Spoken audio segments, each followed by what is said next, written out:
his family, but the anxiety of the fear of being caught. Bender also took into account genetics. He looked at photographs of John List's parents and added sagging jowls and a receding hairline to the bust. List had a surgical scar behind his right ear, and Bender researched how the scar would look as he aged. With the fiberglass bust complete, Bender painted the skin and hair and put List in a suit and tie, what he and Walter thought List would wear most of the time.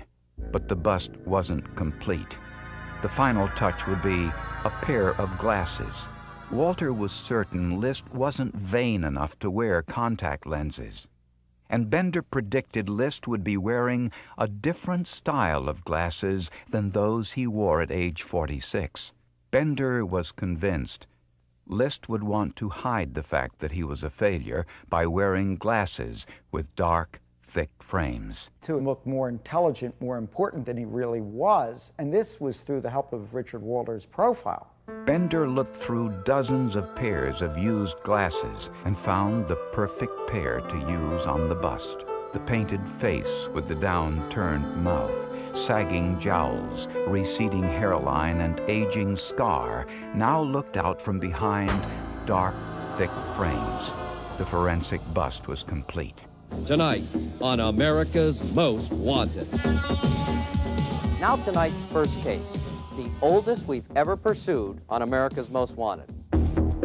On Sunday night, May 21st, 1989, America's Most Wanted aired the episode on the List murders. From this angle, notice in Denver, Colorado, a family recognized the face of a mass murderer. If you know anything about John List, call The night America's Most Wanted revealed the forensic bust of John List, Wanda Flannery and her daughter were watching from their home in Denver, Colorado.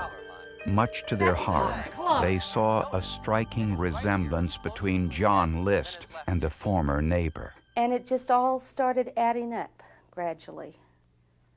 That he was an accountant and a Lutheran, and that he had a scar behind his ear, and that he was well put together and a classy dresser. And by the time they got to the sculpture, I was convinced it was him. To look at it, you would have known. And the clincher for me was the glasses and the jowls. We said, oh my God, that's Bob, and Bob Clark. Bob is John List. We've got to call. Wanda Flannery told the FBI that her former neighbor recently moved to Richmond, Virginia.